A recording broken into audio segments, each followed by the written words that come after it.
Hello, everybody. I just wanted to leave a brief message.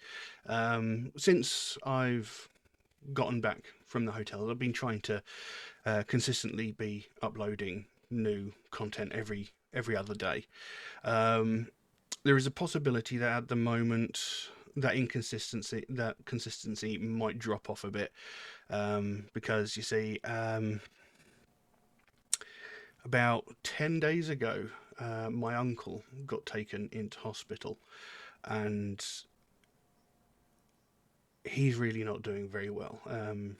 He's actually dying, and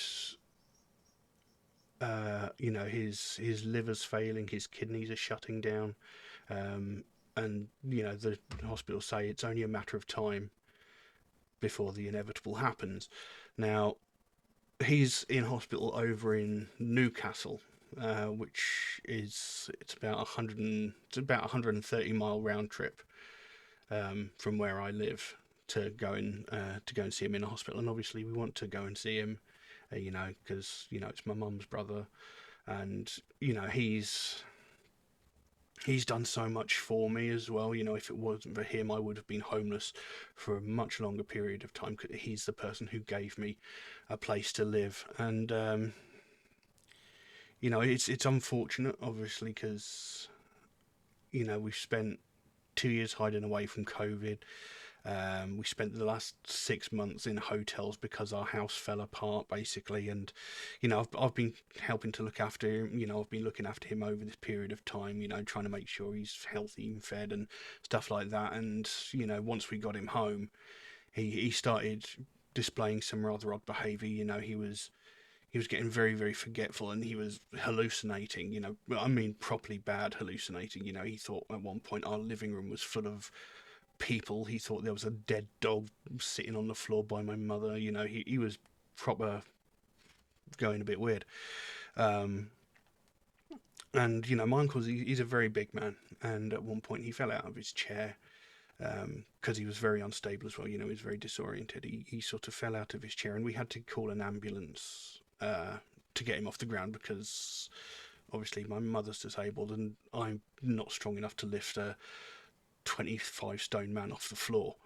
So we had to get the ambulance crew to come and lift him off the floor. And whilst they were there, they noticed how disoriented and how all his hallucinations and stuff like that. So they thought we'll take him to the hospital, just to check him over. And they kept him in our local hospital for 4 or 5 days, I think it was. And we went to visit him whilst he was there. And we went to visit him one day, and they said, "Oh, he's been moved to Newcastle." We hadn't heard anything about it. I think they'd tried to phone us, but we missed the call, I think.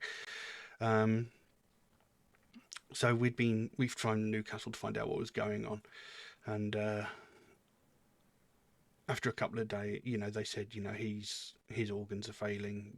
He's very, very ill. Because he's a very big man, like I said, and he's diabetic.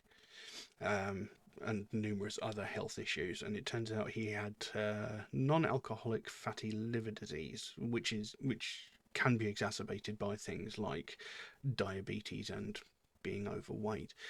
And this has led to cirrhosis of his liver. And it's not cleaning his blood properly, so his blood has become quite toxic and it's poisoning all of his other organs. And to the point where, like I said, his kidneys are shutting down now. And they say it's only a matter of time before he passes, because this is affecting his brain as well. He can no longer actually talk. He can't speak properly. He can only make monosyllabic grunts and wails. So he is incredibly ill. So I'm having to go over to Newcastle quite regularly to take my mother over there so that she can visit him, be by his side. So there may be a small lapse in uploads at the moment. I mean, I'll try and keep them regular. I mean, I've been recording them in advance and sort of queuing them up, but there might be a couple of days. And I know you'll all be very understanding. I just want to sort of explain what's going on. And yeah, it's just really unfortunate because obviously we spent all this time waiting to get back home, and the moment we've got back home, he's fallen incredibly ill, and unfortunately,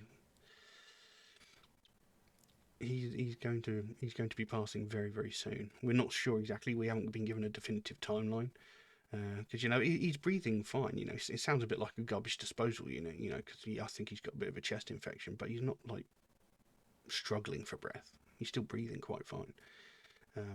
But his complete awareness of the world around him is rapidly disappearing. So yeah, it's not very well, unfortunately. But yeah, just thought I might let you know just in case things go a little bit off the rails with my uploads. So there we go. Thank you all for watching, and I'll see you again soon.